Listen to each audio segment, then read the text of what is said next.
अध्याय 6 the first clue पहला सुराग।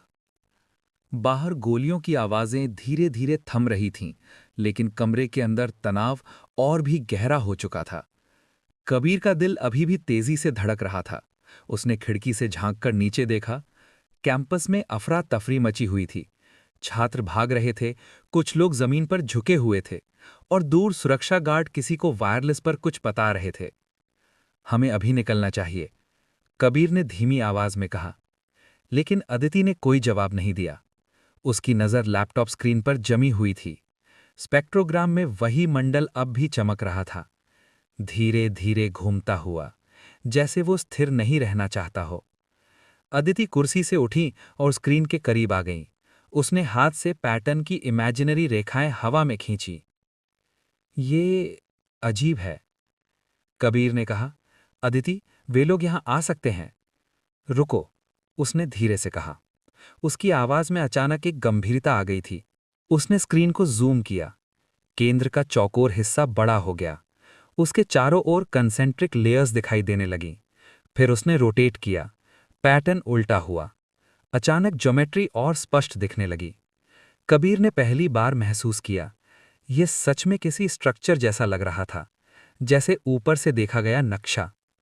अदिति ने धीरे से कहा, यह सिर्फ मंडल नहीं है। उसने अपनी मेज से एक नोटपैड उठाया और तेजी से स्केच बनाना शुरू किया। पहले आउटर सर्कल, फिर स्क्वायर, फिर 4 दिशाओं में फैलती रेखाएं। उसके हाथ तेजी से चल रहे थे। कबीर चुपचाप देखता रहा। कमरे में सिर्फ पेन की आवाज सुनाई दे रही थी। बाहर दूर सायरन की हल्की आवाज गूंज रही थी। अदिति ने स्केच पूरा किया। फिर उसने अचानक रुककर उसे घूरा। उसकी आंखें धीरे धीरे चौड़ी हो गईं। नहीं, कबीर ने पूछा। क्या? अदिति ने स्केच को लैपटॉप स्क्रीन के बगल में रखा। दोनों लगभग एक जैसे थे। मैंने ये पहले देखा है। कबीर का दिल तेज धड़कने लगा। कहां? अदिति कुछ सेकंड तक चुप रही, जैसे वो याद करने की कोशिश कर रही हो। फिर उसने धीरे से कहा, एलोरा। कबीर ने दोहराया, एलोरा? अदिति ने सिर हिलाया। एलोरा के कैलासा टेम्पल का फ्लोर प्लान बिल्कुल ऐसा ही है। कमरे में सन्नाटा छा गया। कबीर ने स्क्रीन की ओर देखा। अब वो भी रिजेम्बलेंस देख पा रहा था। केंद्र का चौकोर हिस्सा, मुख्य मंदिर, चारों ओर परतें, प्रांगण, सिमेट्रिकल कॉरिडोर्स, प्रवेश मार्ग। तुम श्योर हो? उसने पूछा। अदिति ने गहरी सांस ली। मैंने इस मंदिर पर रिसर्च की है। ऊपर से देखने पर यही ज्योमेट्री बनती है। ये कोइंसिडेंस नहीं हो सकता।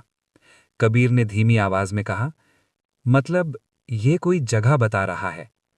अदिति ने धीरे से जवाब दिया, हां, कोई हमें एलोरा भेज रहा है। तभी लैपटॉप की स्क्रीन हल्की सी फ्लिकर हुई।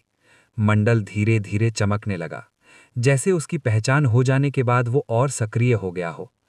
कमरे की ट्यूबलाइट हल्की सी झिलमिलाई। कबीर का दिल फिर तेज हो गया।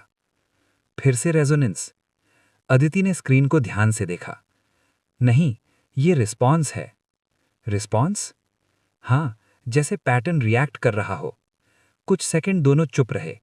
बाहर गलियारे में भागते कदमों की आवाजें सुनाई दे रही थीं। दूर किसी ने कहा, सिक्योरिटी को बुलाओ। कबीर ने धीरे से कहा, अगर ये एलोरा है तो क्यों?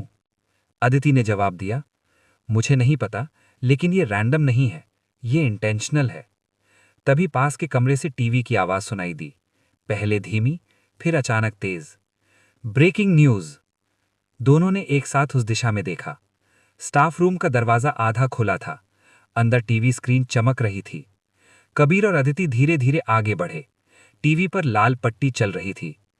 एंकर तेज आवाज में बोल रहा था, देश की सुरक्षा एजेंसियों ने 2 संदिग्ध साइबर आतंकवादियों की तलाश शुरू कर दी है। कबीर रुक गया। उसके अंदर कुछ ठंडा सा उतर गया।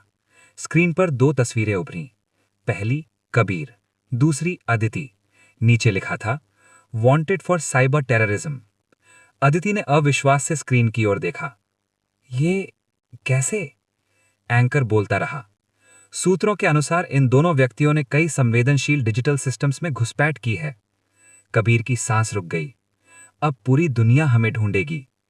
अदिति ने धीमी आवाज में कहा, और जो लोग हमारे पीछे हैं उन्हें अब छिपने की जरूरत भी नहीं रहेगी। दोनों चुप खड़े रहे। टीवी स्क्रीन चमक रही थी। मंडल का रहस्य अब और गहरा हो चुका था।